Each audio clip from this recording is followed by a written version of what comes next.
पत्रकार वार्ता का मुख्य उद्देश्य ये है कि जैसे कि आपको पता है कि मैं बबलू सिंह जसोटिया अंतर्राष्ट्रीय खिलाड़ी जो अलग अलग प्रतियोगिता में अंतर्राष्ट्रीय स्तर पर जो प्रतियोगिता हुई थाईलैंड में, पहले थाईलैंड में दिसंबर महीने में हुई, उसमें अलग अलग कैटेगरी में मैंने जो परफॉर्म किया उसमें 3 गोल्ड मेडल देश के लिए जीत के लाया। उसके बाद इसी महीने मई महीने में 26-27 को जो प्रतियोगिता द्वारा थाईलैंड में हुई, तो वहाँ पे भी ओलंपिया मैच्योर एशिया का जो प्रोग्राम था उसमें मैंने फिर से 3 गोल्ड मेडल अपने कैटेगरी जो मास्टर कैटेगरी में मैं खेलता हूँ उसमें जीत के लाया। अभी उसके बाद दिल्ली में शाह ऑडिटोरियम में मिस्टर एशिया जो पावर लिफ्टिंग प्रतियोगिता हुई उसमें भी मैंने 3 गोल्ड मेडल हिंदुस्तान के नाम किए। तो इसमें 9 गोल्ड मेडल जो विदिन 6 मंथ में जो हमने किए, तो उसके उपलक्ष्य में माननीय उपराज्यपाल मनोज सिन्हा जी ने मुझे अपने ऑफिस राजभवन बुला के एक बहुत सम्मानित किया, सम्मान दिया। तो उस उपलक्ष्य में आज हमारी प्रेस वार्ता है, तो मैं इसलिए प्रेस बंधुओं को आज यहाँ पे निमंत्रण दिया है। तो क्या आप बताएंगे क्या कुछ उनके साथ वार्ता हुई, किन मुद्दों पर जो है वो चर्चा की गई? उन्होंने मुझे एक तो मैं मेमोरेंडम दिया था कि ऐसे ऐसे मैं एक फ़र्स्ट पावर लिफ्टर हूँ जो जम्मू कश्मीर से जो पहला पावर लिफ्टर हूँ जिन्होंने हिंदुस्तान के लिए जो अंतर्राष्ट्रीय स्तर पर जो 9 गोल्ड मेडल आए। तो उन्होंने मुझे पूछा कि आपको बताइए खिलाड़ी, आपको आप क्या चाहते हैं। मैं क्या सर, आपने हमें बस बुला लिया और आपने मुझे जहाँ राजभवन में बुला के सम्मानित किया, मुझे इससे बढ़िया और कुछ नहीं चाहिए, बस मैं बहुत खुश हूँ। फिर उन्होंने दूसरी बार दोबारा मुझे पूछा कि नहीं, आप बताइए आप क्या चाहते हैं। मैं क्या सर, मुझे बस कुछ नहीं, आपसे आशीर्वाद चाहिए था। तो फिर उन्होंने पूछा मुझे कि नहीं कुछ तो बोलिए। तो मैंने उनको बोला सर, जैसे हमारे राजा महाराजा गुलाब सिंह जी ने सरहदें जहाँ गिलगित बल्तिस्तान, स्कर्दू और तिब्बत तक, हमारी अफ़गानिस्तान काबुल गंदार तक सरहदें हमारी जम्मू कश्मीर की थी, तो हम भी उनकी संतान हैं। तो मैं चाहता हूँ कि हमारे डोगराओं का एक जो मान सम्मान है, जो एक डोगरा सर्टिफिकेट है, तो उसके लिए ज़रूर आप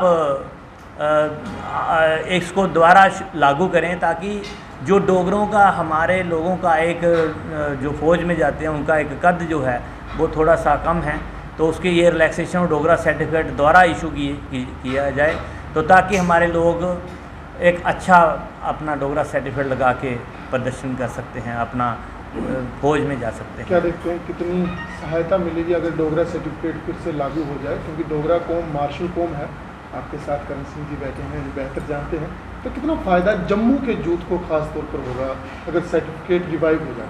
देखो, डोगरा जो एक वॉरियर कौम है, तो इसके लिए मैं ज़रूर कहूँगा कि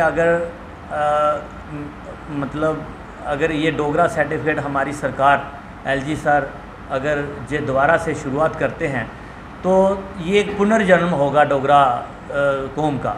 मैं कह रहा हूँ कि अगर ये डोगरा सर्टिफिकेट होता है तो ये सभी सरकारी दफ्तरों में या हमारे बेल्ट फोर्स में, पैरामिलिट्री फोर्स में, पुलिस में, तो ये सब में उनको काफ़ी युवाओं को एक अच्छा रोज़गार मिल सकता है। क्या देखते हैं कठुआ से हरिपाल जी ने मेडल जीते हैं, राजभवन में सम्मानित किया गया है, क्या देखते हैं कितनी गर्व की बात है कठुआ के लोगों के लिए, हमारी डोगरा कौम के लिए और युवाओं के लिए?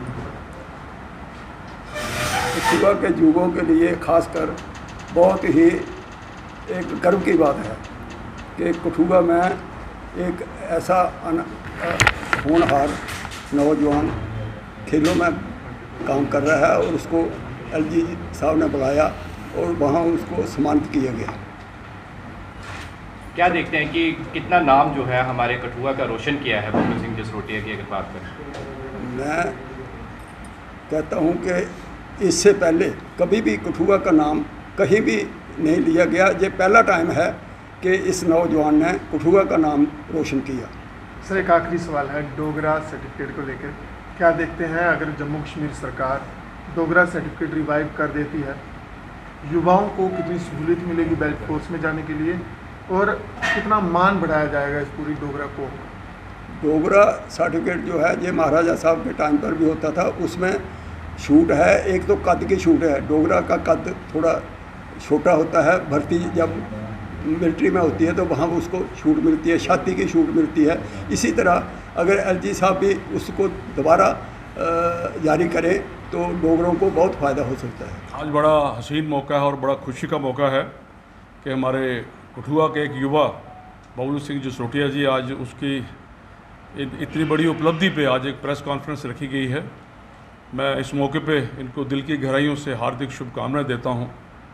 इन्होंने पूरे अपने कठुआ का नाम ही नहीं, पूरे अपने भारतवर्ष का नाम इन्होंने ऊंचा किया है। पूरे पिछले एक साल में इन्होंने 9 गोल्ड मेडल लाए हैं। 3 गोल्ड मेडल पहले थाईलैंड में लाए थे, फिर पताया में, फिर अभी दिल्ली से। अब इनका जब फिट इंडिया और खेलो इंडिया मूवमेंट के तहत इनका जो वहाँ पे चैम्पियनशिप हुई, वहाँ से इन्होंने 3 गोल्ड मेडल लाए। तो मैं बहुत बहुत मुबारकबाद देता हूँ इनको।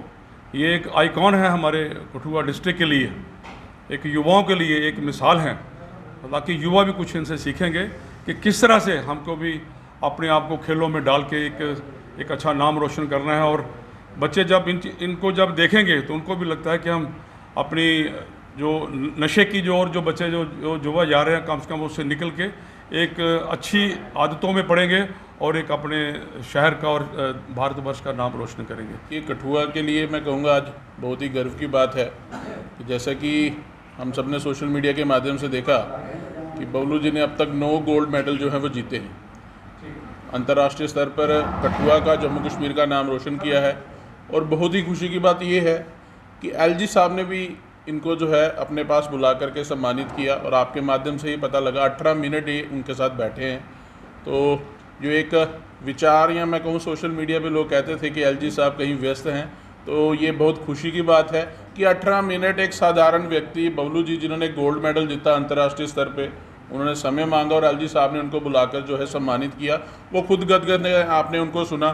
तो ये बहुत अच्छी बात है कि खेलो इंडिया और फिट इंडिया के माध्यम से मोदी सरकार जो है युवाओं को बढ़ावा दे रही है, युवाओं की और सोच कर रही है। तो ये कहीं ना कहीं मैं कहूँगा कि जो युवा हैं अगर वो कुछ अच्छा करना चाहते हैं, कुछ बेहतर करना चाहते हैं, तो वो ज़रूर खेलों के माध्यम से आगे जा सकते हैं। वो जिस चीज़ में फील्ड में इंटरेस्टेड हैं वो आगे बढ़ सकते हैं।